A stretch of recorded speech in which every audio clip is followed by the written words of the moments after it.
Sir, we can start the session. So good afternoon. Welcome everybody to the inaugural session on day 2 of the data center conference. It's our privilege to have Mr. Shekhar Reddy Garu doing the welcome remarks and leading the session. For those of you who are participating in the session and the delegates who are here from all over the country and other countries, Mr. Shekhar Reddy is the chairman of CII IGBC Hyderabad chapter. And he's also the past national president of CREDAI. CREDAI is the national body on real estate developers, stands for Real Estate Developers Association. At the national level, Mr. Shekhar Reddy was the president of CREDAI. And Mr. Shekhar Reddy has been a very, very passionate member of the IGBC Executive Board. And he has contributed significantly to the progress of green building activities and IGBC, both in Hyderabad and nationally. Without much further ado, a tall person known in construction circles, literally and figuratively, may I now request Mr. Shekhar Reddy to take over and deliver the welcome remarks, please. Mr. Shekhar Reddy. Thank you, Venkatagiri Garu. Sri Jayesh Ranjan Garu, Principal Secretary, Industry, Commerce and Information Technology, Telangana Government. Srimati Uma Chauhan, Director, Scientist G, Ministry of Electronics and Information Technology, Government of India. Vinod Jawar, Chief Operating Officer, Adani Data Center.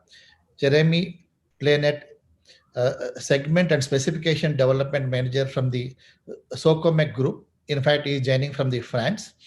Mr. Raghuveer Singh, Director, Thermal Management, Vertiv Energy Private Limited. And our senior colleague from IGBC, Sri Venkatagiri Garu. Good afternoon to everyone. We are extremely delighted to have Sri Jayesh Ranjan Garu for inaugural address for the day 2 of the conference. Sir, your gracious presence means a lot for us. Sir, I would like to inform you that more than 35 speakers are joining technical sessions, day 1 and day 2. Data center leaders and domain experts would be sharing knowledge on fast-changing technologies in data centers. Speakers from USA and France as well. I'm happy to inform you that over 1,200 participants have registered from 28 countries for this conference. IGBC been at forefront in addressing sustainability in Indian green building sector. As on date, we have 28 green building rating systems, which addresses green concepts for all typology of buildings. IGBC has more than 6,222 registered projects with a registered footprints of 7.71 billion square foot. IGBC started working on data centers in 2007. Several publications published so far to address energy efficiency in data center. Data center guidelines are published with the Bureau of Energy Efficiency as well. These guidelines are helping data centers industry to follow as part of the best practices. I am glad to inform that IGBC developed Green Data Center Rating in 2016. Green Data Center Rating encourages implementation of green concepts in Indian green data centers by addressing various key aspects. Over 60% of weightage has given to energy efficiency since data centers are energy guzzlers. Companies like STT-DGC, NTT, NPCI, Bridge, SIFI, key bankers, etc. are working with IGBC. Yesterday, Sri Sanjay Malhotra ji, CMD REC Limited and Additional Secretary, Ministry of Power, launched ECBC 2017 user guide for the data centers. These guidelines can reduce significant energy use in data centers. It was developed by IGBC and LBNL USA. It took 2.5 years of rigorous work. Key data centers like NTT, STT, DGC, Intel, Control S, NextGen, ICC Bank, etc. The domain experts and service providers were part of the development. I would like to urge Jayesh Ranjan Garu to kindly set regulation so that it can be used in design and operation, that is to reduce energy for Telangana as a whole country is aware. Telangana state is very active in ECBC implementation. It's the first state to implement ECBC in the country. At last, I would like to request you to kindly also consider a request for the data centers which are pre-certified or certified as green by Indian Green Building Council shall receive incentives from Telangana government. In fact, I would like to mention to all our the participants also. Not only Telangana government has very proactive policies in the country. There are a lot of best examples of ease of doing business. And to promote even the best practices and proactive pro-industry policies also, we need to have the excellent officials. Jayesh Ranjan Garu is one I can say in the country. Is such person. I have a lot of respect for him. He pushes the industry. He helps day to day all the associations, all the sectors. Even I have seen that during the COVID period, on hourly basis, whatever the hurdles are there, grievances are there from every sector of the industry, on hourly basis he has monitored and resolved all the issues, and he is very proactive. And with his, I think, leadership in Telangana, with the help of the Chief Minister and Honorable Minister for IT, I hope the Hyderabad will become major hub for the data center in the entire world. And I'm very confident under his Jayesh Ranjan Gar leadership, this will happen, and will also bring whatever the necessary incentives or regulations to the data centers, which will definitely help in conservation of the energy and also in promoting the IGBC in a bigger way. Thank you very much, Venkatagiri Garu, for giving the opportunity. Thank you very much. And thank you, sir. Thank you. Thank you. Will come out with the fruitful recommendations also to the government. Thank you. Thank you, sir. Thank you, Shekhar Reddy Garu, for your kind welcome remarks. There's a small change, as I mentioned earlier. We will have Srimati Uma Chauhan, Scientist G, Ministry of Electronics, Information Technology, MeitY, Government of India, to make the next presentation. Madam Uma Chauhan has done her BTech in Electronics and Telecommunication Engineering and has more than 39 years of experience. And she has been a veteran with the Ministry of Electronics and Information Technology since 1985. For nearly about 35 years, she has been with the ministry, and she has been handling at the highest level topics such as cloud computing, data centers. She is the person who is in charge of the data center policy and also involved with National Center for Geoinformatics and National E-Governance App Store, India Portal. Several of the initiatives of the Ministry of Electronics and Information Technology, Madam Uma Chauhan has been extensively involved, and we are privileged to have her presenting at this conference on data centers. May I now request Srimati Uma Chauhan to make her speech, please. Madam Uma Chauhan. Yeah. Thank you, Mr. Venkatagiri. Yeah, good afternoon, all the speakers, IGBC officials, members, and the audience from India as well as from abroad. I'm really thankful to IGBC for inviting me to make a address to this conference, and I'm sure that once all the deliberations are done, we will get a lot of good recommendations which we can really take forward, and this conference shall be able to create more awareness among the stakeholders, and we shall be having really fruitful discussions, I expect. Yeah, as a digital revolution unfolds around us, the very fabric of the world is changing. See, you will see that after the introduction of the Digital India program, and since we are living in the world of digital transformation now, you will see that everything is becoming digital nowadays. And there is a tremendous increase in the amount of the data traffic. The way data is increasing, we envisage that the data amount of data created, stored, and replicated is estimated to grow from 33 zettabytes to 175 zettabytes by 2025 globally. This is a global figure, 175 zettabytes by 2025. It is alarming. Now, India already has the highest data usage consumption per smartphone. If you see, it is around 10 GB per smartphone per user per month.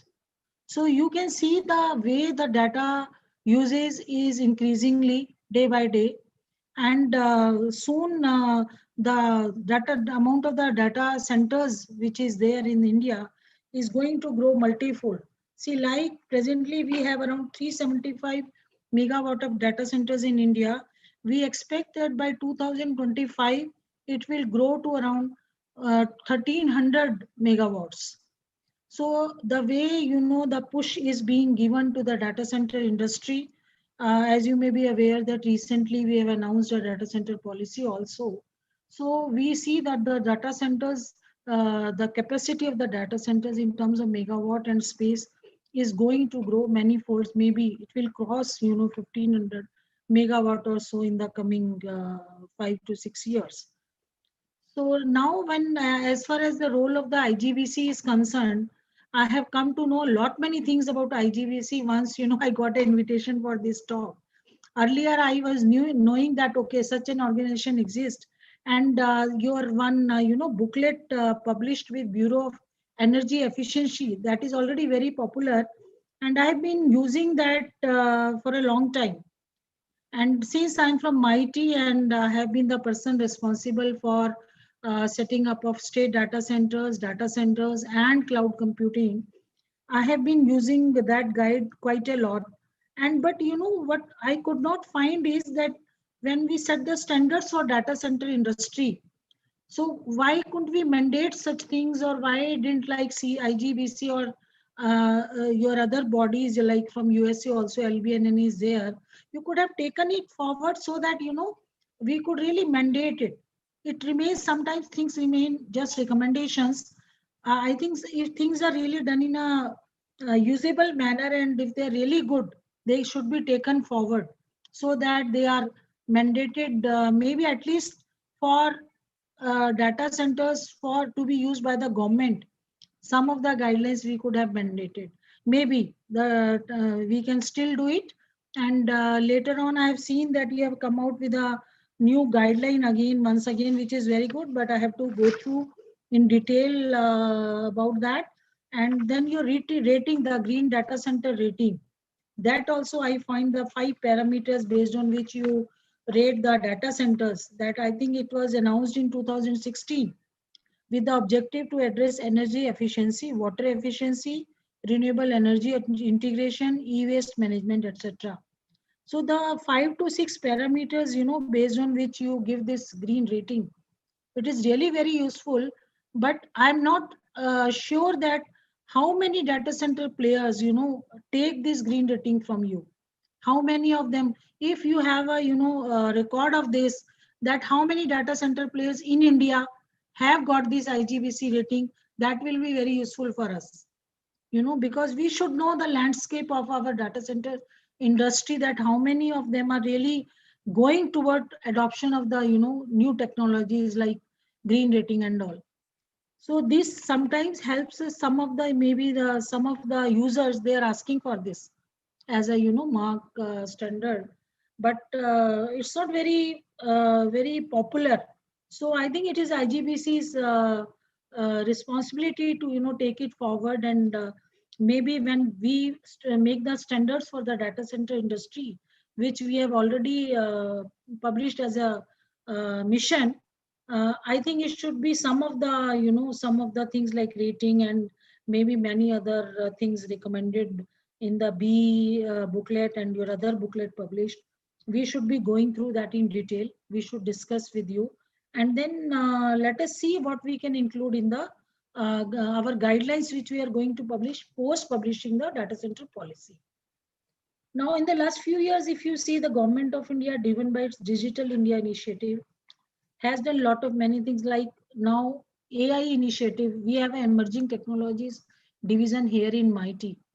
So under that also we are doing a lot of projects, even using IoT also, a lot of initiatives are being taken. So I think your green rating and all this is going to play a big role in many places other than data centers also. And I foresee that you are already doing it even for normal buildings also. I think you are giving the rating. If you are aware that MIT, has already set up so many data centers also in various states. So like you talked about Telangana just now. So Telangana government is already has already published even a data center policy under the ITS category, and which is very good. And Mr. Jayesh Ranjan, recently we had a discussion with him on the policy also.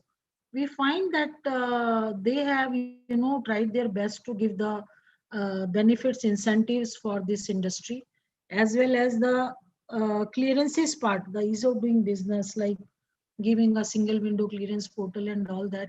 So Telangana definitely has been a leading state, even Maharashtra and many other states are also following. So we are sure that this data center industry is going to grow like anything, and a lot of states will take an interest and come out with the good number of data centers.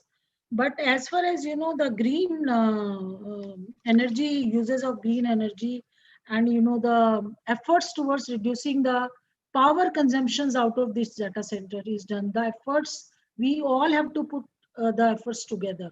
Even IGBC along with MIT and states will have to do that work. See, presently, if you see the operational expenditure, maximum part, the highest money goes towards the power charges. So if we can reduce the power consumptions by these data centers, we can really achieve a lot of money we can be saving.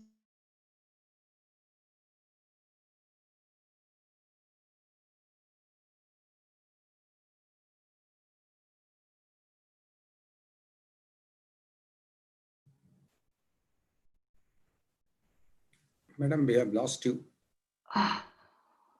Okay, let me check, sir.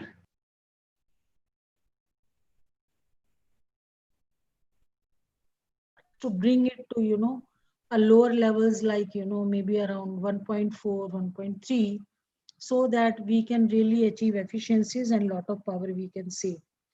Now secondly, next to this is like our data centers, the cooling temperature, the temperature what we keep within the data centers, that also has to be like, I read in some of the papers that we are keeping it at 20 to 22 degrees centigrade.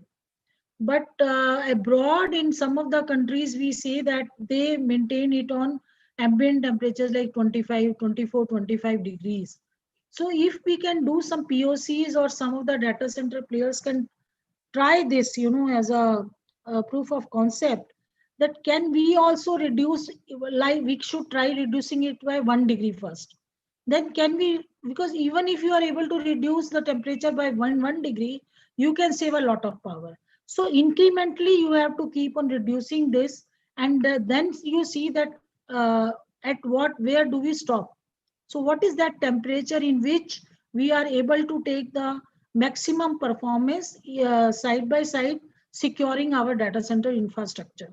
So definitely we should not be, at the, we should be having some margin, but still I think maybe I'm very sure some of the data center players must be doing such experiments. But if you are not doing, like, let us try them. And then if we can really do this, it will save lot of power and lot of expenditure. For yearly expenditure, if you see, it will be millions of rupees. So this is one of the areas where we should work upon. And if you see the in the data center, if you see the percentage of expenditure, 70% is done on the IT hardware only, while the 30% is on the non-IT. So even if in the non-IT, if you can go, how can you reduce the PUE? It is through this percentage, the 30%. If you can, this expenditure can be lowered down by using green energy.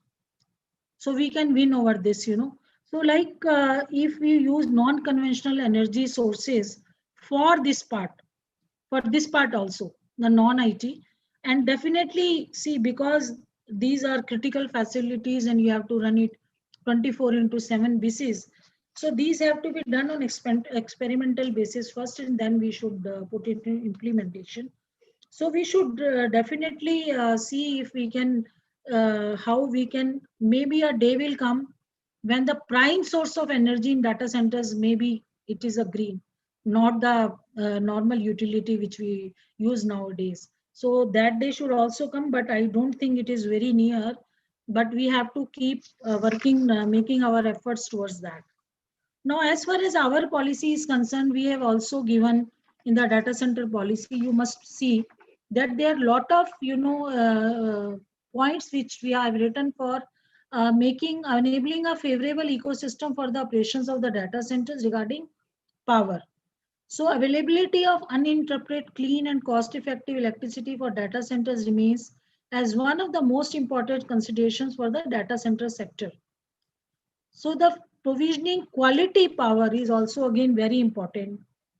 And uninterrupted power supply is that one of the secondary source can always be green, right now. Maybe initially we will move in a better way, but still. So we should try to like set up our own units within our own data center parks so that we can always exchange, some of the green energy, and then we can save on the regular electricity what we use, and then identify mechanism to ascertain long-term availability of electricity at reasonable rates. So that is where we have to work, that and then enable effective open access system to allow data center service providers directly procure power from generation companies. So, and then encourage use of renewable energy. So in this, we have received some comments from many of the organizations that even gas power plant should also be allowed for the data centers. So we are going to include that also. And then from the IGBC and maybe LBNL has also given comments along with you. A very good number of comments has come. So we will go through all that. And I'm sure that some of the recommendations which we have received from IGBC and LBNL are going to be very useful to us, and we may be including them. So right now we are in the process of studying all the comments. So we should be able to take many of the comments. Very good comments we have got from the industry players also. So we are doing a analysis, and then maybe within a month or so, I think we shall be able to finalize our policy. So one.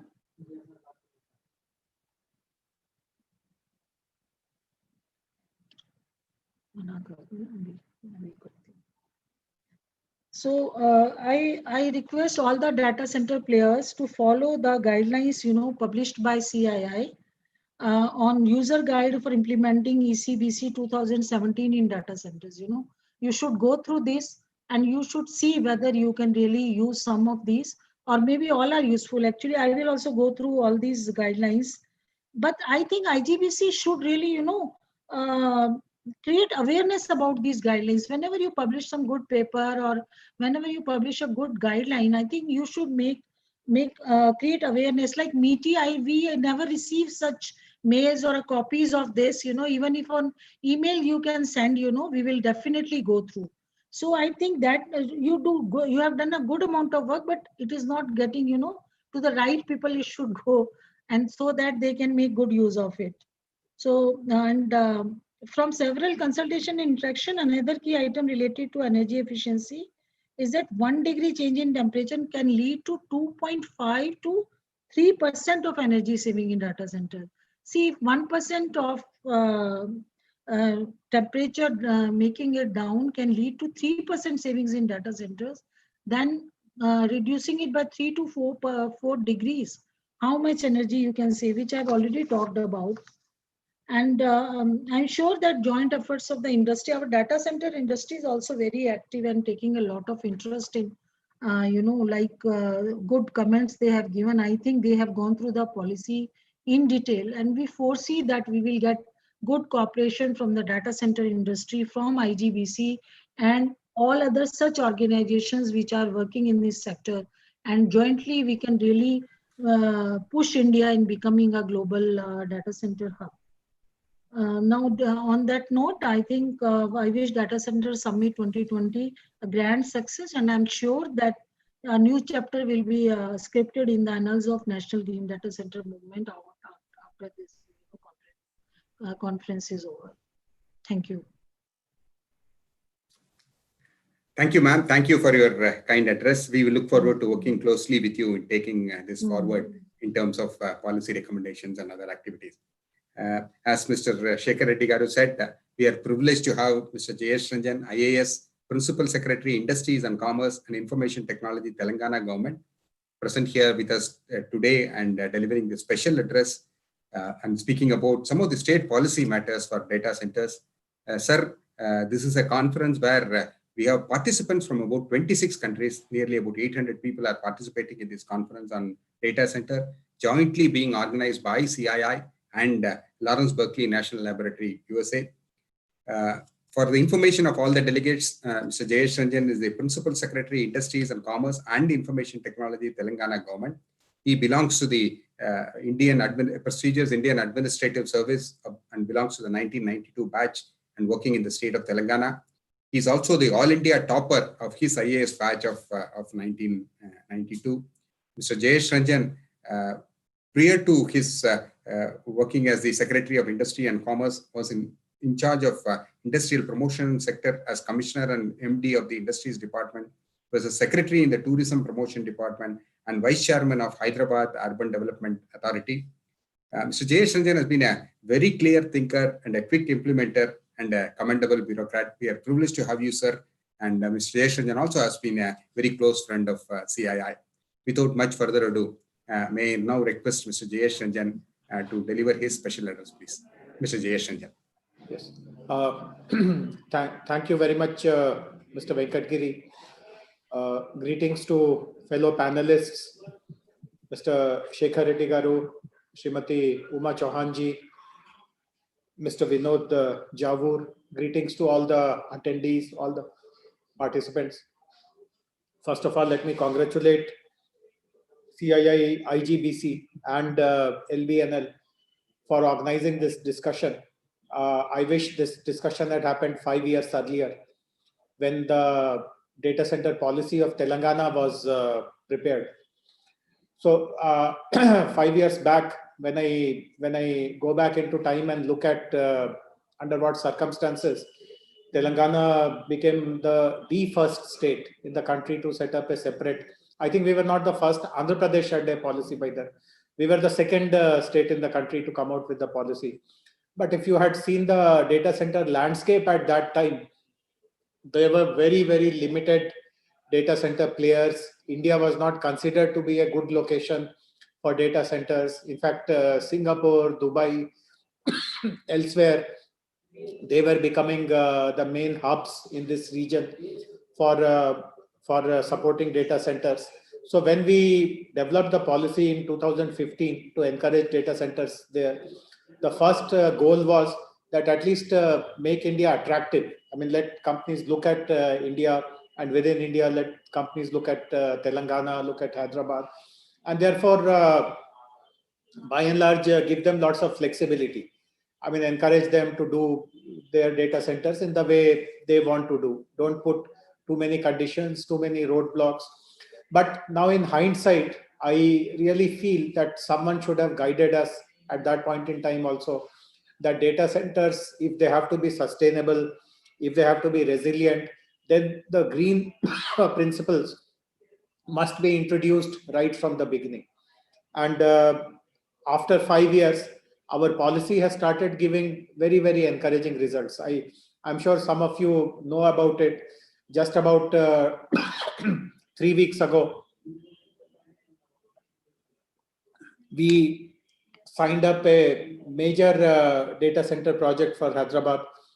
AWS has announced a close to $3 billion investment to set up 3 data centers, and there have been others also. Bombay Stock Exchange have set up their data center here. Flipkart has set up their data center here. There are so many names to take. Control S, which is one of the first in our country to set up a tier 4 data center. They have expanded manifold. Tata Communications have come up. Airtel has come. NPCI is there. I mean, the list is long. But now that we know the actual journey of a data center company and what kind of interaction they have with the government, we now see that reliable power and affordable power are 2 major important criteria. In fact, AWS, before they came to Hyderabad, I'm sure they have visited many other states also.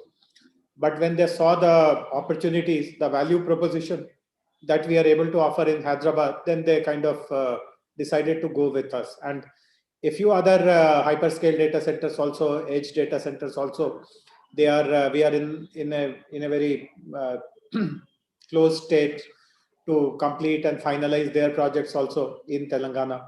So discussions around power, etc., are very, very important. They expect the state government, first of all, to organize multiple power sources, as Umaji mentioned, and reliability of power. In fact, fortunately, in Telangana, we have become over a period of time, we have become power surplus. But even when we were not power surplus, there was a guarantee and an assurance given to industries, including the IT industry, that even if we do not have the kind of generation capacity to meet the entire demand ourselves, we will buy power from other sources and make it available to the industry to ensure that not even a minute of power cut happens. And in fact, when we were, I still remember, this was a very interesting thing which I'm about to recount now.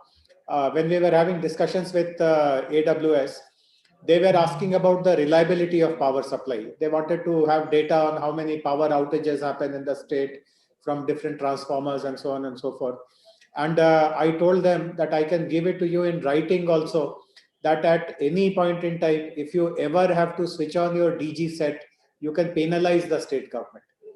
So because I know for sure that such a situation will never arise, such an eventuality will never arise, that there will be power outages for IT industry, including data centers, etc. So they were very happy with that assurance. And of course, they have selected Telangana and their activities have begun.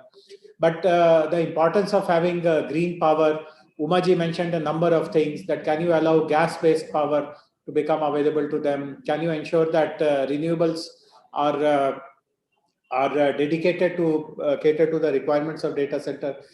I must also share this with you, that in our state policy, the one of the biggest incentives which the government gives is a power tariff subsidy. And we all know, while data centers are important, I don't have to tell this to the audience now, what is the importance of data centers. They have a huge multiplier effect on the economy. But one of the biggest asks which they put on the state government is the power tariff subsidy. And while the multiplier effect of data centers is very important, we know that in terms of employment, they don't create much. I mean, the number of employees which are recruited for a data center is very minuscule. And typically the state governments like to support those industries where the employment potential is high. So data centers in that sense create a paradox also. I know that there is a huge multiplier effect downstream, but the immediate impact on jobs is very, very limited. And in such a scenario, the justification to spend too much of state revenues on providing incentives to them also becomes a tough decision, because AWS is a very important global player, the biggest in the world. And therefore, when they ask something, typically the government won't have any hesitation to say no to them. But in future, if we have to maintain this momentum, if we have to maintain this tempo, we also need to rethink the strategy of supporting so much of incentives for a sector where not too many jobs get created. And now that AWS has given its kind of affirmment about India, this will lead to many more data center players coming to our country. We all know that we are very close to finalizing the draft act also on personal data protection. As you know, this is an act which has gone to the select committee of the parliament, and hopefully either in the next session or the next to next session, that bill will also, it's at a bill stage. So that bill will also become an act, and therefore it will become a law. So there are very stringent data localization requirements also in that bill. And obviously, that will give a very big impetus to the data center industry for that as well. Already for the financial transactions, as you know, there are lots of digital financial transactions which happen in our country. RBI has mandated localization. So most of the users also of the data centers are currently people who are from the financial and the banking and the insurance, the BFSI vertical. But as I said, down the line, we expect a flurry of data center activities to come to India, to come to a progressive state like Telangana. And unless we are able to tweak our policies to mandate green energy, resilient kind of infrastructure. Umaji spoke about cooling facilities, and she also mentioned about every degree of power that is, temperature that is reduced, what kind of concomitant savings it leads to. So these are very, very important points. 5 years earlier, had someone told us about these kind of things, our decision making would have been very, very different. But now that we know that companies are looking at India, Telangana is one of the favorite destinations, we will be completely open to make small changes in our policy, bring in greener features, cleaner features, etc. And therefore, I look forward to listening to other experts also, and get guidance and get good advice from their personal experiences. There are lots of very good global practices also that we can emulate.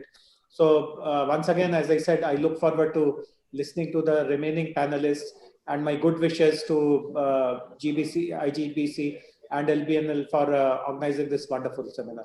Thank you very much. Thank you, Mr. Jayesh Ranjan, for your kind presence and address.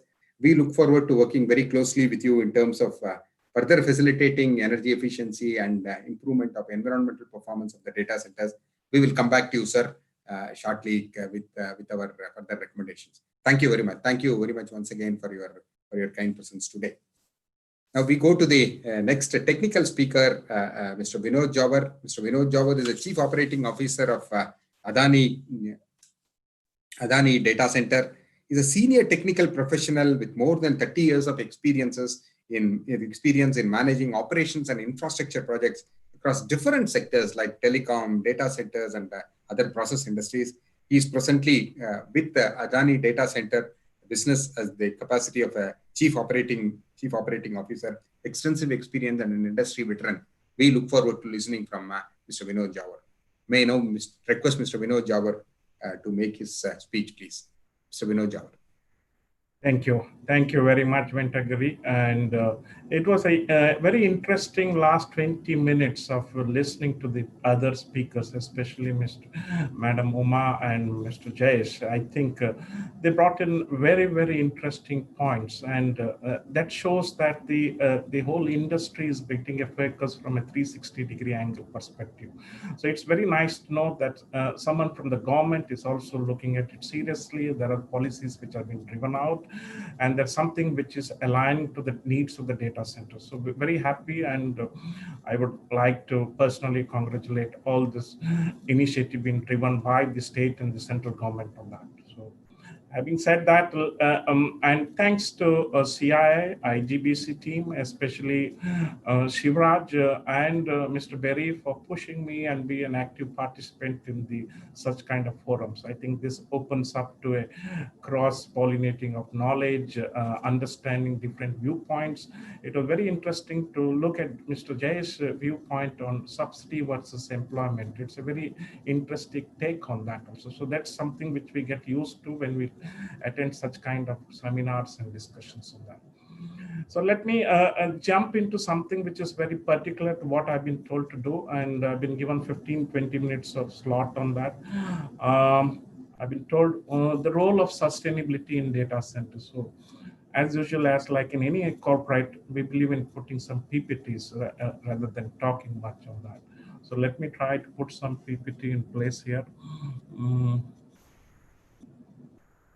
Okay, do let me know if you're seeing this.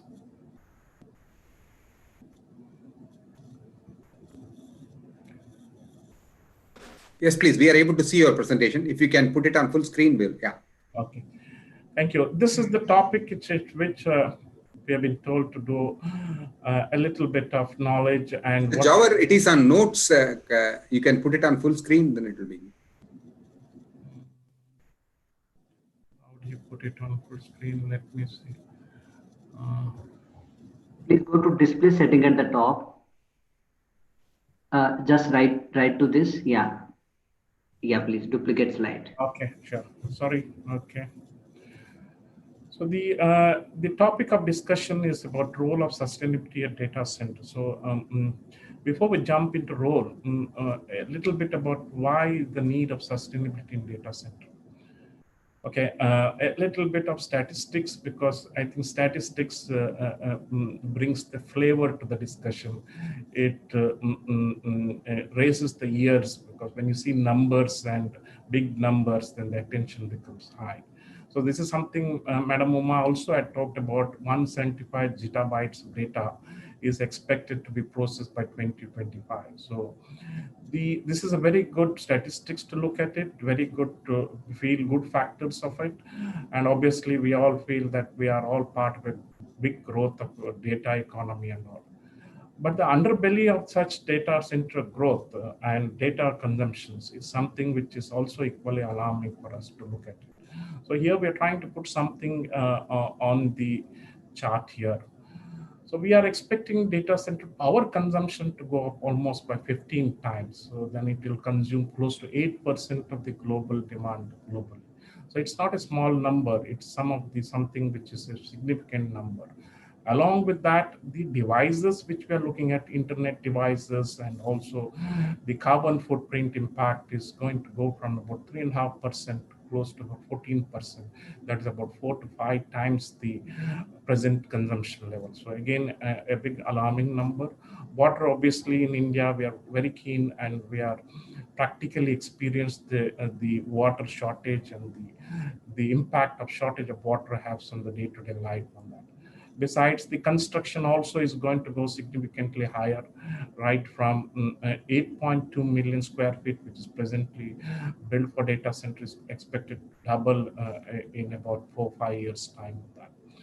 So hence, there's definitely a need to look at how we need to conserve. The sustainability definitely calls for conserving natural resources and all.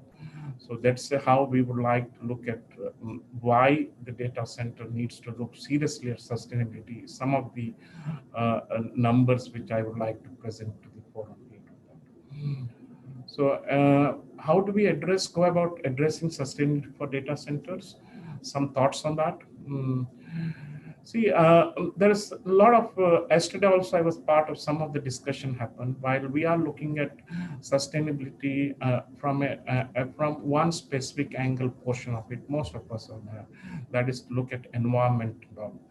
But I think from a very holistic perspective, we need to expand the canvas of how we look sustainability from environment to environment, social and governance.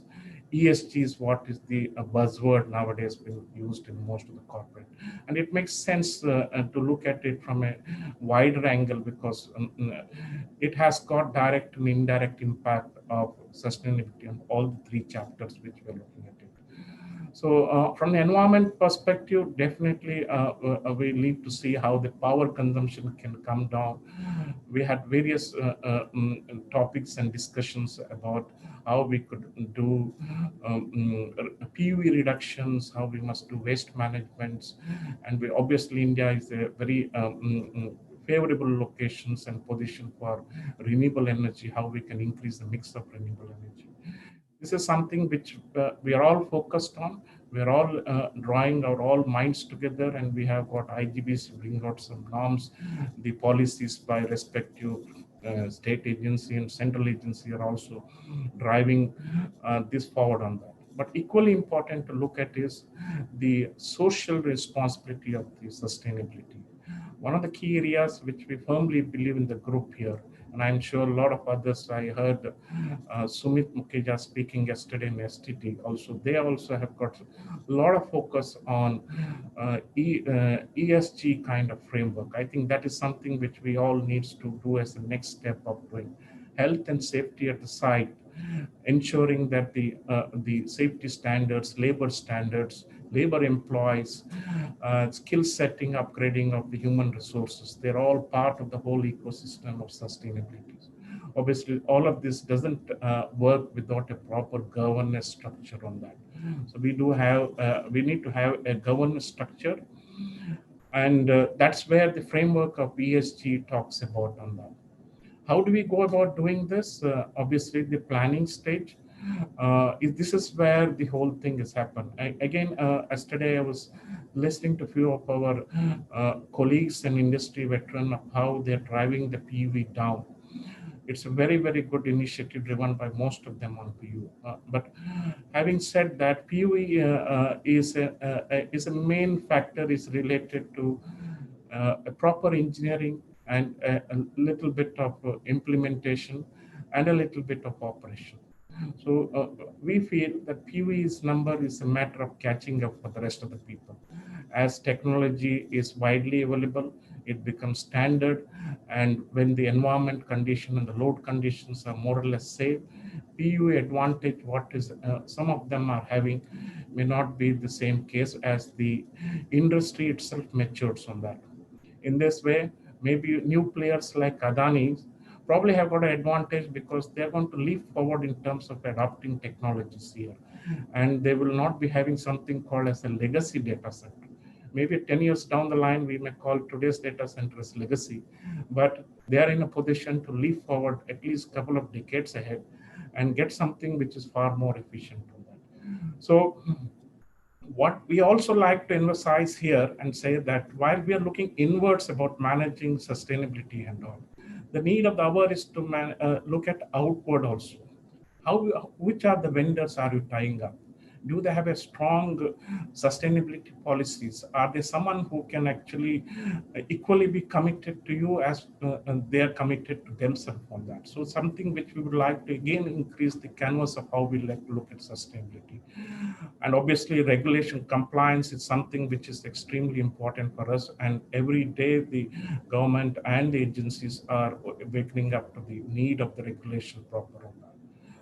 Human capital is something which is very, very important for us, and investing efforts in getting the right human capital, putting an ecosystem to develop that system, because after all automation and all is finally comes to stop at the doors of a human intelligence on that. So this is something which we would like to look at, and this is something which as a group we are definitely trying to do that. On the construction side, yes, there are many ways to look at sustainability, but I think the way to do is look at a health and safe way of doing constructions.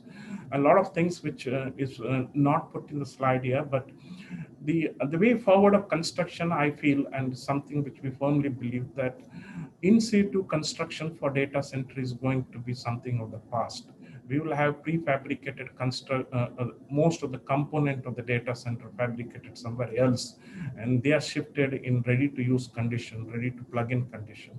And data center at site will be more of an assembling point rather than the construction point for us. And this is something we firmly believe. And in that direction, we as a group have been taking a lot of initiative about steel structure, modelizations, container side, data center, etc. on that. This will actually lead to a better site environment management. Operationally, there is many areas which we definitely would like to look at it. One of them is obviously renewable energy is a good thing. This is something which is there on the right in front of the doorsteps for India, especially. But not the case with some of the other portions of it. So operation, how to put a good mix of RE, renewable energy power, how to get the governance and ethics portion handled on that. Life cycle management is one important factor that we Indians by nature are very very conservative in throwing off things. So I think that manages to a great extent, but that is a lot of value add in that, how we try to extend the life of the equipment. It has got positive impact on the environment per se. So this is something which we do. Let me see. I would like to spend some time on something which is what we call in the corporate jargon something as low-hanging fruits. And the biggest low-hanging fruits for us is renewable power. Having worked in the global scenario and being aware to the lot of global data center, not many people or not many countries are exposed to the kind of renewable energy which India as a potential has. And that too combined with the very aggressive policy of the government and support from all the ecosystem. So this is something as an easy take, and I think this is how we need to look at it. Some statistics showing that why India remains the epicenter of renewable power for us, and how that will add value to the data centers and bring in that kind of sustainability impact is something which I try to put in view of that. The target of 500 gigawatt is something is extremely ambitious, and I think this leads to us to be a top players on that. Adani as a group is obviously is very well and heavily invested in the renewable energy power, and it is obviously as part of this whole ecosystem will be powering most of the data centers, and obviously not most, all of the data centers to a maximum component of renewable power. As much as the regulation permits, regulation is something which is preventing us to go to near 100%, but I'm sure through these forums and through CIA and IGBC, we will definitely have the right ears attention here to look at the regulation portion of increasing that. What is the value? Just to get what is the value of renewable solution to that? There are India, again I said, India is a very unique position where not only are you getting renewable power, but you're getting at a price which is substantially competitive also because of the various factors. And it is going south every time because of either the photovoltaic modules price are coming down, the scale of production is increasing, and extremely efficient designs are coming into place. So this is what we call as a double whammy. We do get both the benefit of being green as well as trying to be cost effective also on that. So we do have this, so hence it is a possibility to get the renewable penetration to the maximum. So obviously, as I said, policy and regulation is some of the key factors for that. Now there are enough players in the market to supply the green energy for us. Good policies and good regulations will help us up the game for us on that. The other angle is the technology of solar and wind through all the things have now become quite matured, and it's keep on increasing. So we are trying, the norms are being broken every time in terms of efficiencies of solar and wind, and this is something which is really, we can always encash on that. And obviously from the sales and thing, this shows leadership position in sustainability, and it would be very USP in terms of how we, as a data center operator, how we can position, especially for international players. Mr. Jess told about AWS and all. I'm sure one of the key consideration for being in India could be the availability of renewable energies, could be one of that. And I'm sure that is one of the key drivers to be in that. See, a little bit of what we look at from a group perspective. Adani, is in an area where environment and India's industry where environment obviously is very, very important for us. The group is seriously focused and heavily committed on something what we call as ESG framework. I just talked about that. The highlight of the ESG framework is environment, social, and regulation portion of it. We are seriously committed of protecting waters, waste management, solar developments, then powering of data center business and chemical business with the renewable power, and design. I think the big scale of design and engineering team has been working around the clock how to do the best engineering standards for us to do. Socially, we are committed for various factors for us and all, including the getting the experienced professionals, and regulations is one portion which has to be in line with what the government looks on that. So fortunately for us, the data center business is getting very, very aligned to the core group principle of the Adanis on that. So we are going to piggyback on most of the central stream on that. And as a data center business, we come into any advantageous position. So there are two advantages for late entrants for like us. One is we leap forward in terms of technology. My first data center itself will be very, very aggressive PV, which a lot of people in the market through legacy data center are not able to achieve it. But we have been jumping forward on the time frame and the years of experience and the trouble rest of the operators have gone through. And obviously, we will be having the ready-made policies and guidelines of ESGs done by the group level for us to go forward. So what we believe as a true green data center. So we try to frame something as what is this? I feel it's something which I coined it in the morning on that, and maybe it could be expanded. I feel it's an optimum mix of renewable, waste management, and technology. Right mix of using renewable, ensuring waste is reduced and how to reuse waste, and combine this through an efficient technology. And our data center going forward will be heavily depending on AI and analytics to see how every ounce of the energy is well consumed and well utilized for us, and to be part of this, what we call as a true green data center.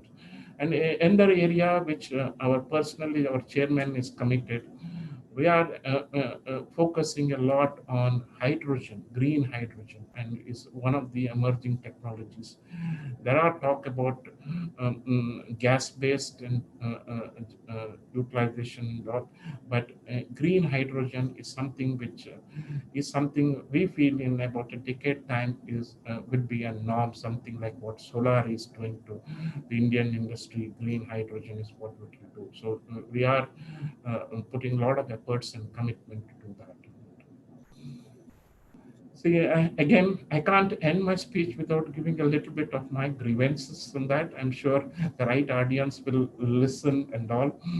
Yes, we are committed to do so sustainability. So is the rest of the players in the industry here and everyone there. So, but there are something which is required from the government, and obviously CIA and IGBC is a very good forum to push for that.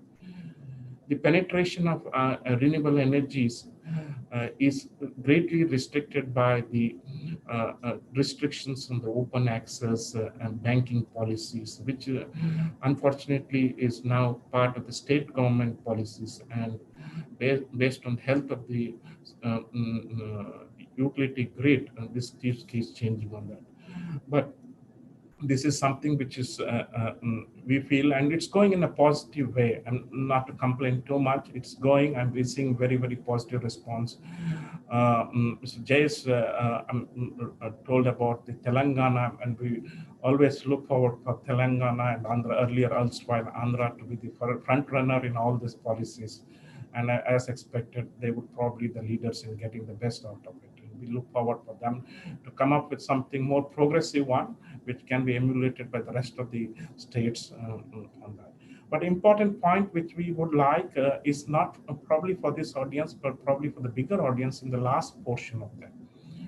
We see a potential for a lot of virtual PPAs, and which addresses the market and green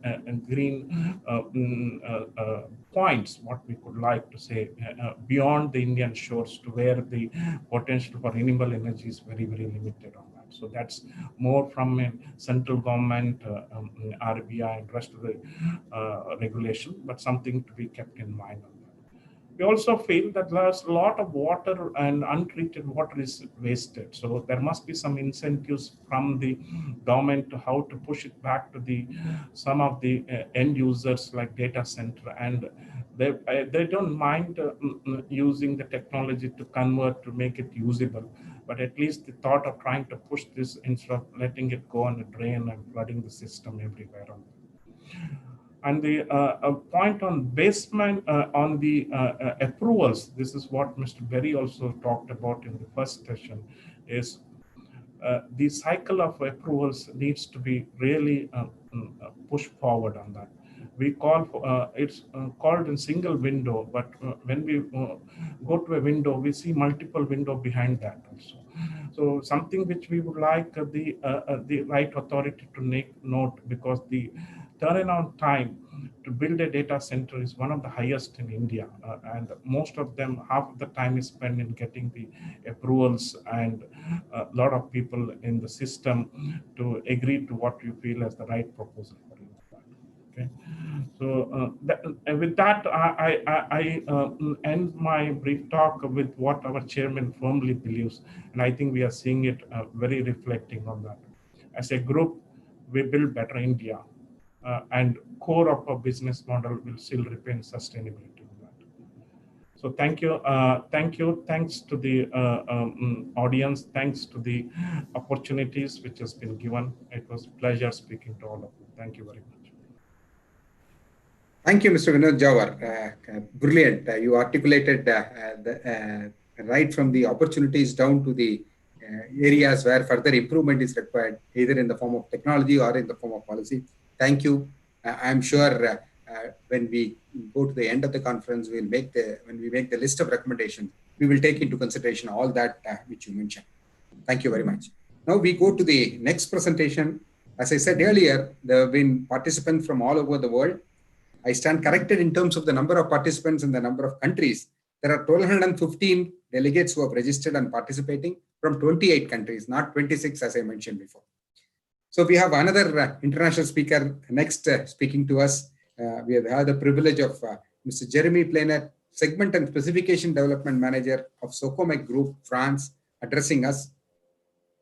A technocrat with an MSc in engineering, he joined Socomec Italy 12 years ago,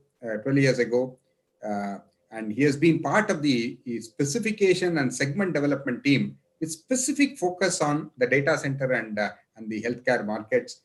He has been responsible for coordination of activities of Socomec Group, commercial and industrial sites around the world, providing them technology transfer and knowledge transfer and capacity building. He has conducted over 400 accredited presentations for more than 7,000 plus end users of consultants throughout his professional career. Without much further ado, I request Mr. Jeremy to make his presentation. He would be speaking to us about a very interesting topic, resilience versus energy efficiency. No compromise with true modularity. Mr. Jeremy. So, hi everyone. I'm Jeremy Plenet. I work in Socomec, and today we will see the challenges that consultants and data center operators are facing when they need to address the topics of resiliency and energy efficiency. These are two aspects that are usually in opposition, and we're going to see through some specific topics that, thanks to true modularity on UPS systems, that we can manage to reach the best compromise. Before starting the technical part, I just want to have a few words on Socomec Group, which is an electrical equipment engineering and manufacturing company specializing in low voltage energy performance. I'll let you go through the figures and facts on the screen, where you can see that the company exists for almost a century. We have subsidiaries in 29 countries. We dedicate a high amount of our turnover on innovation via a best-in-class laboratory. And when it comes to India, you can notice that this is a story of almost 30 years with our manufacturing facility in Gurgaon and both commercial and after-sales presence, which is capillary over the country. Let's go now to the technical part, and we can start saying that power availability in data center is at the heart of all discussions. Indeed, in case of failure somewhere within the electrical distribution, we may risk a power interruption, which is one of the top nightmares of any data center operator. That's why some specific electrical distributions or architectures are used like the one you see on the slide. The concepts of dual path, redundant systems, independent components, etc., are common in data centers. These arrangements will bring high levels of performance when it comes to resiliency and power availability. But this is not without pain for the wallet or for the environment. Indeed, investment, and I mean both CapEx and OpEx, will be quite high, as well as the global efficiency that won't be optimized. Using many redundant components, including UPS systems, and I will add especially UPS systems, we will be far away from the point where they are used on the optimal way. This is where the concept of modular UPS steps in and provides so many positive features to help data center operators. But we will see that modular UPS systems should be well designed and well chosen to have a real positive impact on the installation. The first point is linked with the load evolution that a data center sees during its life. I'm sure you agree with me when I say that a data center is usually not used at 100% of its capacity since day one. But if we install since day one an electrical infrastructure, including the UPS system, which is already sized to cope with the needs that we will have in 5, 7, or 10 years, it means that for so many years, we have a high amount of unused UPS power, but which is already installed. And I would add, which is already paid. But using modular UPS system, I can use the concept of scalability that it offers and add power modules one after the other, following the need in terms of power. Doing so, we will delay the investment and pay as we grow, a point that will definitively seduce people that need to take the money out of their wallet. And it will also improve the power availability, the ease of maintenance, and the flexibility of your installation. But this is a topic which is not for today. On that, we also have plenty of nice stuff to tell you, but some other day. I said before that modular UPS systems should be well designed and well chosen to have a real positive impact. I said that because not all modular UPSs are equal. One way to differentiate modular systems is what we call their power granularity. Let's discover how this aspect will help a lot to increase the global efficiency, even with low load rate. Let's take a practical example with a modular UPS system where all modules are working. When we have a load which is around 60% of the power, we are in the area where energy efficiency is at optimized level, which is now around 97% for best-in-class equipment. If the load decreases to 25%, there is no big change because technology allows us today to perform well, even when the power drops to this kind of load rate. But if we go even lower, because the data center is not yet full of servers, or because some servers are being moved from one room to our facilities, or whatever, the global efficiency can drop from 97 to 94%. It seems this is nothing, but let's see it in a different way. Like this, we will almost double the losses. That's why dedicated systems are able to put in sleeping mode some modules which are not required to supply the load, still maintaining the redundancy and the total protection of the critical load. And in case of sudden load increase because of addition of servers or because one branch of the data center is under maintenance operation, all the modules turn on to supply this higher load. And after a quick moment, another optimization takes place in order to maximize the global efficiency. Please note that it will also help to extend the UPS system life cycle and thus to reduce the OPEX. Another important point is related with the reliability of the machine, which is, of course, involved in the availability computation.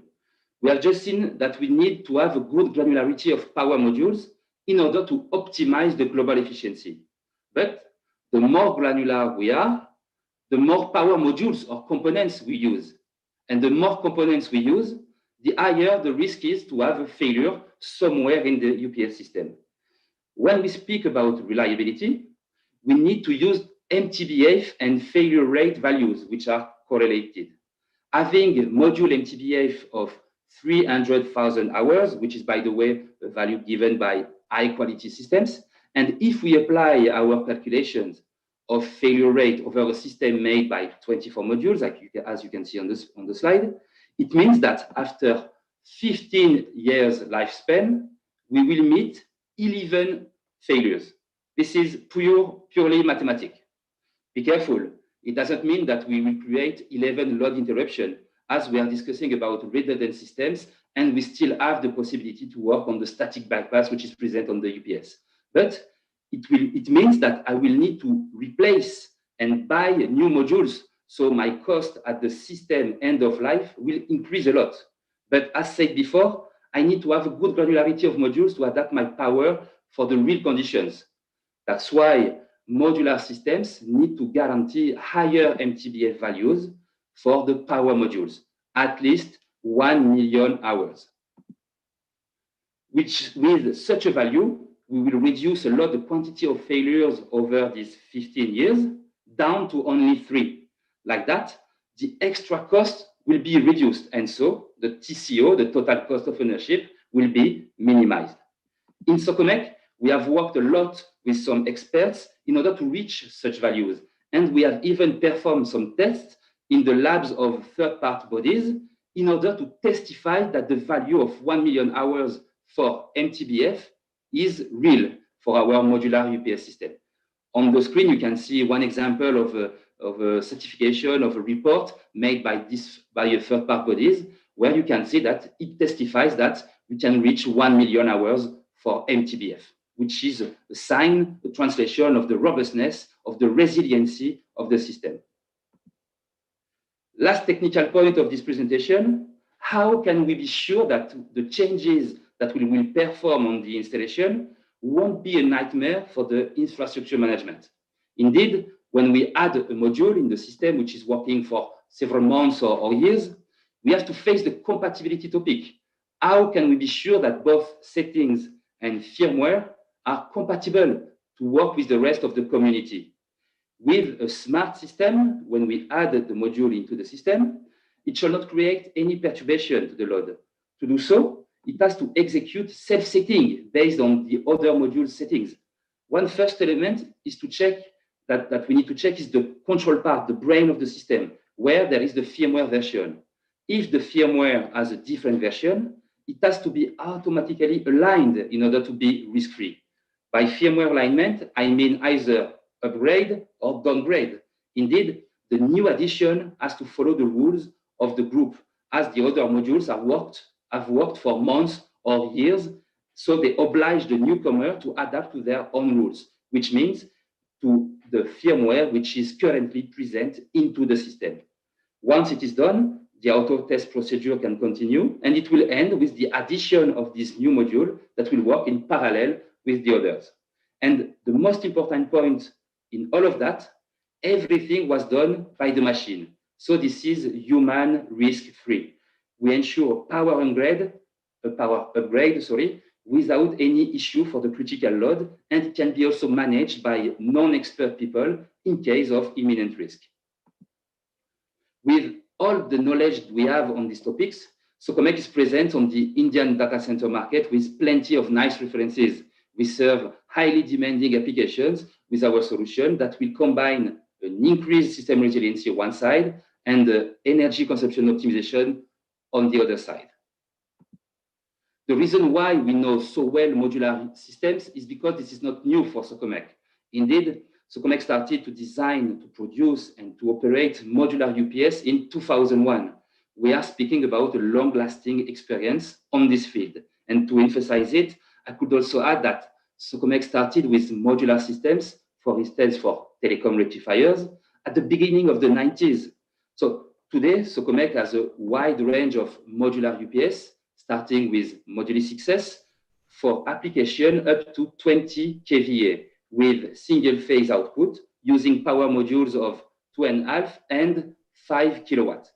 This solution exists either in cabinet version or rack version to be integrated in 19 inches racks. And an interesting point about this range is that the first Moduli 6S range was launched in 2001, and systems which are still running today are able to be upgraded with new versions of modules, new firmwares that are manufactured today. So we really speak about a forever young system and full compatibility, which can be updated and maintained without any power interruption for the load. For medium-sized application, we come with Modulus GP system, up to 600 kVA using power modules of 25 kVA this time. Also here, we are able to have both cabinet version and also for 19 inches racks up to 75 kilowatts in N+1 redundancy configuration. And finally, for higher powers and bigger installations, we come with a quite new range called Modulis XL, up to 4.8 kVA, MVA, using 200 kVA power modules. These three ranges share the same concepts, such as same firmware bricks, same automatic configuration when we plug in a power module, high efficiency at lower load rates, as we have seen before, same peer-to-peer control to avoid single point of failure, ability to work with power factor 1, etc., etc. I don't want to get more in details on these range characteristics and spoil the surprise when your local Socomec contacts will present you our modular solutions. This is now the last slide of my presentation, and I want to share with you an interesting achievement that Socomec saw in 2020. Our Modulis XL range has been awarded by Frost & Sullivan for the innovation that this range can bring to the market. As you can see, this well-known company said that with its new Modulis XL product, Socomec has created a unique win-win value proposition, mainly driven by its consumer expertise and know-how in power electronics and UPS. It shows that after all the innovation that Socomec has brought on the UPS industry for the last 50 years, we are not ready to stop. So stay tuned with Socomec to discover further innovation for data center application. For me, it has been a real pleasure to share this moment with you, and I thank you for your attention. Bye. Thank you, Mr. Jeremy. Thank you for your brilliant presentation. Congratulations on winning the award. Brilliant presentation on the modularity of UPS. Thank you very much. May I now request the next speaker. The next speaker is Mr. Raghuveer Singh, Director, Thermal Management, Vertiv Energy Private Limited. He's has got 15 years of experience in data center cooling. He has earlier spearheaded many key positions in Vertiv, such as Director, Sales and Application Engineering. He also has been extensively involved with CII and IGBC. He's the Group Chair for preparing ECBC guidelines for data center cooling. Mr. Raghuveer Singh holds a BTech Honors degree in Mechanical Engineering from National Institute of Technology, Jamshedpur, and a postgraduate diploma in General Management from Narsi Munji Institute of Management Studies, Mumbai. May I now request Mr. Raghuveer Singh for his presentation on innovations in free cooling technologies for lowest PUE in Indian data centers. Mr. Raghuveer Singh, please. Thank you. Thank you, sir, for such nice introduction. I'll just share my slides.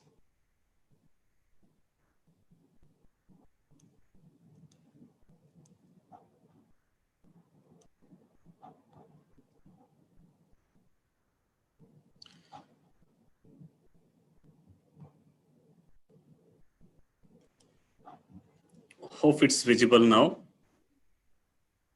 It is visible. Thank you. Okay, perfect. So this is the agenda for today.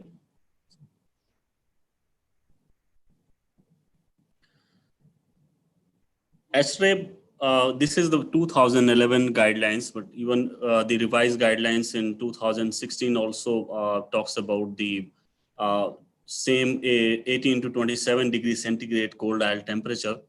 And the main important point which I want to highlight here is basically the recommended envelope of ASHRAE and the ASHRAE allowable envelope. If you see here, the recommended is 18 to 27, for example, for this category of servers, and the allowable range is quite larger.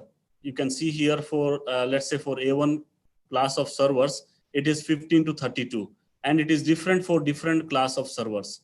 So these classifications gives you envelope to operate on different temperature and RH level in a year operation. So when you speak to different server manufacturers, they suggest to run these, they can allow you to run their servers at this operating condition. Let's say you have 8760 hours in a year, maybe close to 2000 hours or 2500 hours. It's different for different class of servers. So which gives you actually a wide range of operating temperatures. And so in a year, for certain hours, you can operate in ASHRAE envelope, and certain recommended envelope, and certain hours you can operate into a allowable envelope. But the temperature rise, a threshold, there is again, the temperature rise recommended in an hour should not be more than 10 degrees. So it's again different for different classification. But when we know these inputs at the beginning of the data center design, it can definitely give you a lot of flexibility in selecting the equipments. So how we can get maximum free cooling or use different techniques in data center? The basic goes back to a air management part, where we have to first remember one simple point is allow highest temperature possible in the cold aisle and in the return air. So if you allow the highest temperature in the cold aisle, your return air with the same delta T of, let's say if you have 12 degree delta T and you have a cold aisle of 26 degree, you get 38 or beyond air temperatures. And as the higher the delta T, higher will be the return air temperature. So this high return air temperature give you a lot of flexibility to use different techniques for free cooling. Now, how do you assure that you are always getting higher temperature on the return side? This is one fundamental point is do not overcool. So, and do not, overthrow you have to supply the required amount of cold air in the cold aisle. So for this, there are various methods I spoke to on this slide yesterday also, talking about the pressure sensor control, as well as the cold aisle temperature sensor remote control. So this is right now we are talking about remote sensor control from the cold aisle. So you can have a temperature sensor here, which will monitor and allow your fan speed to vary based on the actual requirement of the server, and will not unnecessarily pump the cold air. So when you do not pump more cold air, actually you will not unnecessarily pressurize the cold aisles. Otherwise, if you pressurize the cold aisle more than the server's requirement, that excess amount of air will always try to just leak through the gaps whatever are there in between the racks or within the rack itself, or various racks. Even if you have underfloor design, there will be a lot of leakages with the high pressure. So these leakages will reduce the return air temperature and will reduce your annual hours on the free cooling. So this is important point to realize, that you have to have a smart monitoring and a control in your cooling units. Whatever type of a cooling unit you use, whether it's a DX type or chill water type or a fan wall or whatever kind of a system you have to have a smart control to have method of the supply air of the unit and the fan control right from the top of the server, so that you are actually virtually communicating with the servers to understand the dynamic requirement. And then based on that, you modulate the fan capacity as well as the capacity on the thermal side, whether it's a compressor or a valve in the chill water unit. So moving on to now we move on to the different methods of free cooling, economizer side. So there is one method of direct free cooling, which most of us are familiar with. Direct means it's you just use outside air to cool the inside data center. So this is just a simple method here displayed, where you can see a cooling unit. What you cooling units, it can be of chilled water or DX type, and there is a plenum on the top, which will have combination of damper, filter, temperature, humidity control to understand what is the condition outside. And based on this, it will allow the opening and closing of this damper, and then allow to supply the cold air in the data center whenever it's favorable to the data center space. And obviously there will be a provision for the hot air for the room to exhaust to the outside. So those provisions has to be also properly done. But again, there are certain precautions you have to take when you allow direct outside air to come into the data hall. There has to be a proper filtration, and then before even allowing these kind of methods to deploy, you have to do proper study of the site in terms of the air quality, which can be in terms of the dust, in terms of the chlorine or sulfur or various other content present in the air. So you need to do proper study of the site. And it is, although, you may find sometime a favorable condition like, lower temperature outside, but lower temperature is not always just, you are measuring lower temperature outside, cannot be really that it will be good to bring inside, because this may correspond to a different condition into the room, and your supplier side, and then your unit will behave differently, will go for a dehumidification, because this condition will relate to a 24 or 65 degrees centigrade in the unit inside, if your unit is operating at these set points. So and always, so you have to have a smart control in this kind of method. So smart control of not just the measurement, actually it's a measurement as well as the control on the unit. Your unit, all the components, including the valve or a compressor or a fan, all of these components should behave based on the actual scenario. So this kind of control methods, if you have, you can use direct free cooling, and this kind of method is deployed in one of the data center in Bangalore, and what you has these kind of solutions available with us. So if wherever possible in India, we can explore these kind of techniques. The another technique is the indirect free cooling. There in the indirect free cooling, which are mostly used into data center space, there are various ways of doing it. One of the ways is actually doing of adiabatic free cooling. So in adiabatic free cooling, you assume this is adiabatic pad here. Adiabatic pad will basically, this is a dry air from ambient outside air, which is entering to the adiabatic pad, and through adiabatic process, it is supposed to reduce the temperature of the air. So if you have a free cooling coil, and if your ambient temperature is low, at that point of time, even adiabatic pad operation is not required. So there are chillers available in the market which has a adiabatic pad as well as the free cooling coil, and then your condenser coil. So the combination is like this: adiabatic pad, free cooling coil, and a condenser coil. So when ambient temperature is low, for example 8-9 degrees centigrade, and your water temperature in the data hall is suppose 20-27, which you want to have, at that point of time, you do not require to run even adiabatic pad. Your free cooling coil itself will deliver the amount of capacity you require, let's say 400 ton of the chiller. So as your ambient temperature increases, at that point of time, automatically the controller of the chiller will decide to operate the adiabatic pad and reduce the ambient temperature to a required temperature, and still your system is working just on the adiabatic and free cooling coil. So your free cooling coil will still deliver the required capacity of the chiller, and your compressor is still off.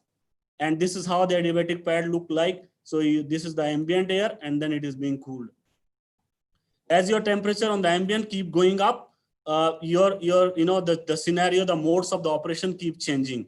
So now your ambient temperature has gone more than you wanted 20 degree after the chill, supply of the chiller, but then this ambient temperature has gone to 27, and after the pad it is 22. So you need to run your backup compressor in the chiller. So now 3 modes are operating: free cooling coil as well as adiabatic and compressors. So these 3 modes together are delivering the capacity, but compressors are at much lower percentage of operation, close to 40 to 50% only.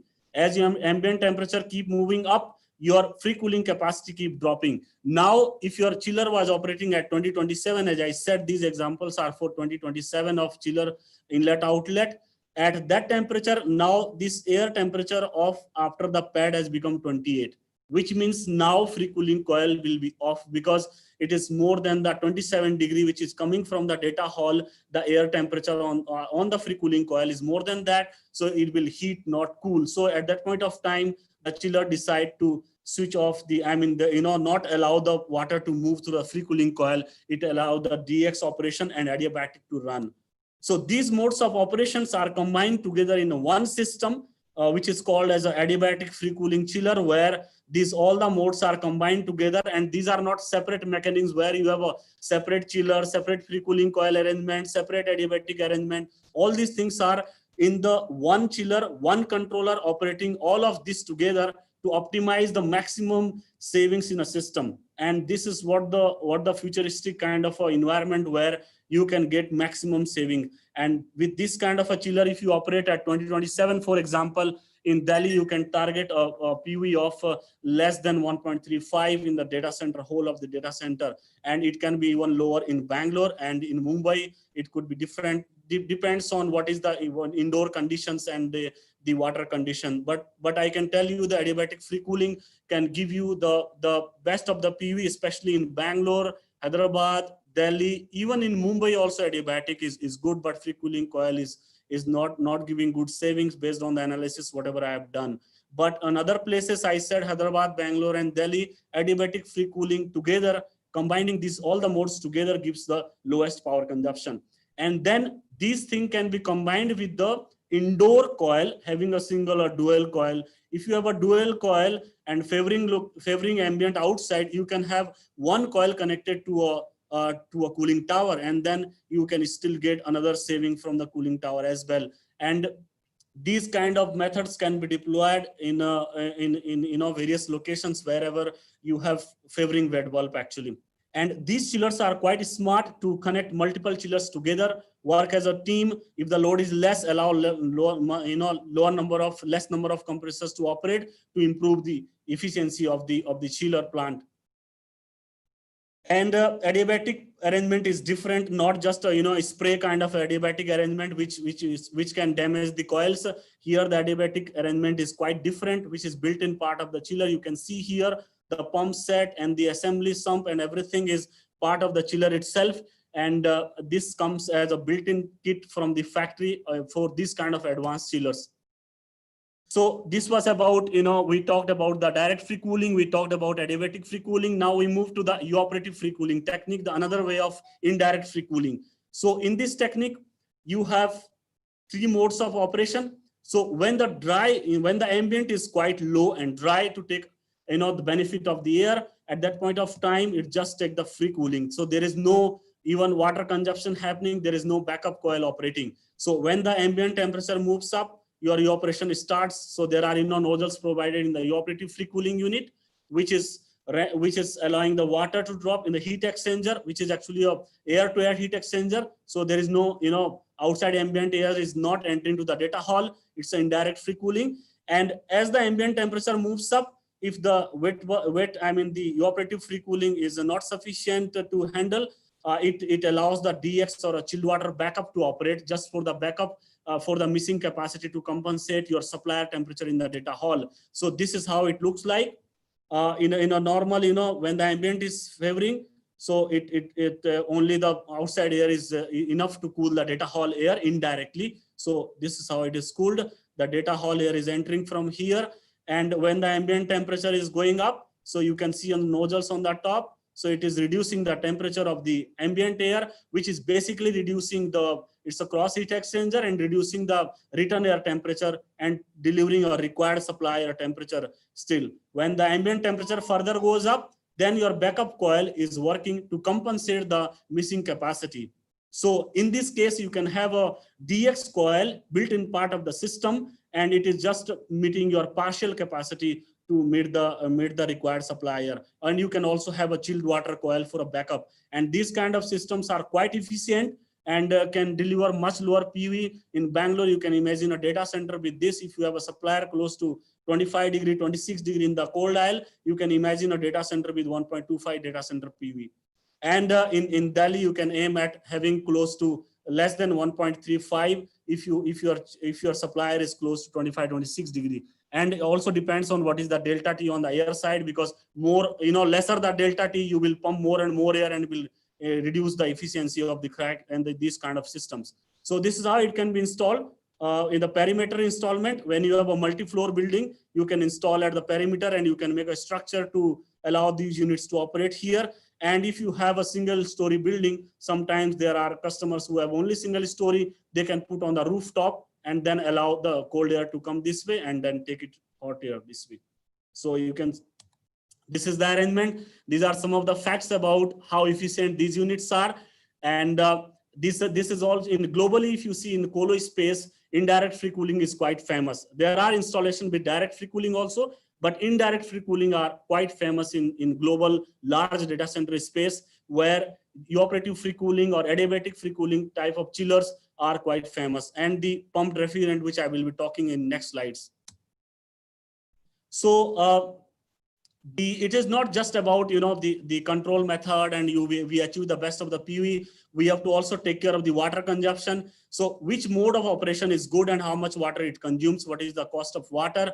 So the system allow you to measure and control and allow the operation which is most economical for the system. For example, if electricity cost, if the controller decide that if I run system on a compressor and my compressor cost is lower than overall cost of the water consumed when I run on the water mode, it will switch over to a compressor mode. You may be surprised that in some of the scenario, water cost can go quite high when wet bulb is not supporting actually. And it depends on location to location and also depending on the water cost actually. So these kind of control methods are also part of these systems control mechanism. Now we move to the last topic of today's is the pump refrigerant. So we talked about the systems till now, which actually use either of ambient air directly inside, or we use water for the water for achieving the efficiency. Here, now we are talking about a water-free solution, which takes the advantage of the refrigerant, pumped refrigerant, whenever your ambient is low. So you can see a system design here, a typical crack unit. And these crack units are available in various capacities, like even 200 plus capacity or even 400 kilowatt kind of a capacity available for larger data center space. So in a normal DX operation, your compressor operates and then you follow up vapor compression cycle to operate. And in this kind of scenario, whenever ambient is favoring or your load is less, actually at that point of time it bypasses the compressor and allow the pump to operate, which is built in the system as a complete loop. So you can see here a pump set actually, which is known as a pumped refrigerant system. So whenever the ambient is lower or data center load is lower, which is most of the time we see the load is lower than 50% initially for many years actually. So this system can allow one circuit to compressor to off and another circuit to just run on a partial load, because those are variable capacity compressors, to allow the right supplier in the data hall based on the actual requirement.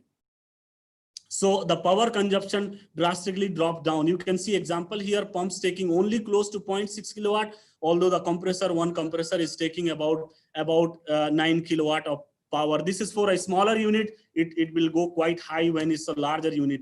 So just to again say how the system works, partial economization, when it has bypassed the compressor, one compressor is now off and another compressor is operating.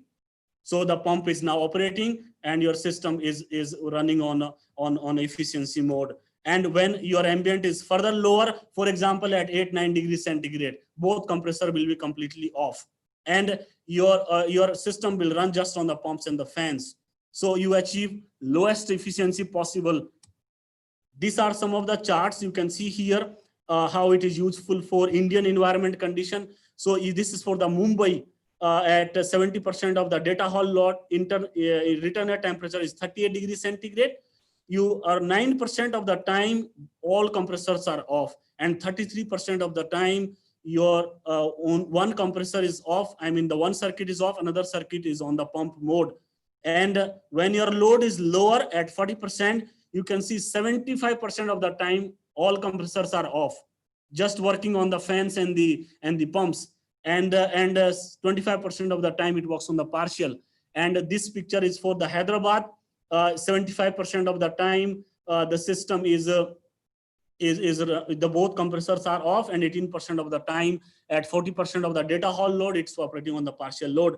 And for Delhi, at 40% of the load, at 70% of the time, both compressors are off. So these are, some of the charts you can see here, how useful it is. I mean, these kind of systems are very much useful for our kind of ambient conditions like what we have. And this is just one of the comparison of variable capacity system, digital scroll or an inverter system compared with pumped refrigerant system. You can see this is a pumped refrigerant system power, and this is a variable capacity compressors power, which are also quite efficient system in the market. You can see there is a huge difference in the power consumption. So with this kind of systems also, you can target to achieve a PUE of less than 1.3 in Bangalore, and even in Delhi close to 1.4 PUE if you have a design condition of close to 25 degree in the cold aisle. If your supplier temperature is higher and return is higher, you can achieve much lower PUE also, even in Delhi and other locations with this system. And this is my last slide. Just to summarize, all these solutions will depend on site to site, design to design, and so we must be careful in selecting the solution. And we have to, as I said in the beginning of the presentation, that aisle containments are important, whether hot or cold aisle. It will allow you to increase the return air and will allow you to take the benefit of the ambient to allow maximum free cooling hours. And we have to raise the supply and return as much as possible. We use economizers, air, water, or pumped refrigerant. All types are available. Pumped refrigerant is water-free type, looking at the scarcity in issues of water like we face in Chennai or Bangalore, even in Hyderabad. I think we must explore these kind of solutions for our future data center. And all of these solutions, before we move for these kind of techniques, we must evaluate the complete building design, look at from the beginning of the when you begin for the data center, we have to begin with the complete design of the complete structure of the building. We must keep in mind the holistic view of the mechanical design, and then we allow the building structure. So with this, I finish my presentation. Thank you, everyone. The questions will be addressed in the last. Thanks, Dr. Shivraj. Thank you, Mr. Raghuveer Singh, for a brilliant presentation on the various alternatives for reducing the cooling energy consumption and improving the PUE in data centers. Thank you. With this, we come to the end of this inaugural session. I would like to place my thanks to Mr. Jayesh Ranjan, Principal Secretary, Industries and Commerce and IT, Telangana Government, Madam Srimati Uma Chauhan, Scientist G, Ministry of Electronics and Information Technology, Mr. Vinod Jawar, Chief Operating Officer of Adani Data Centers, Mr. Jeremy from Socomac Group, and to you, Mr. Raghuveer Singh, the last presenter from Vertiv Energy Private Limited. We had brilliant presentations. I'm sure there would be questions, and we would take the questions separately on another mode. We have completed the time allocated for this session, and we immediately go over to the next session in terms of unique solutions for enhanced sustainability in Indian data centers. I would request my colleague, Dr. Shivraj Dhaka, to take over and conduct the next session. Shivraj, please. Thank you very much. So I request all the participants to please join our next session. It is already live now there. Thank you very much.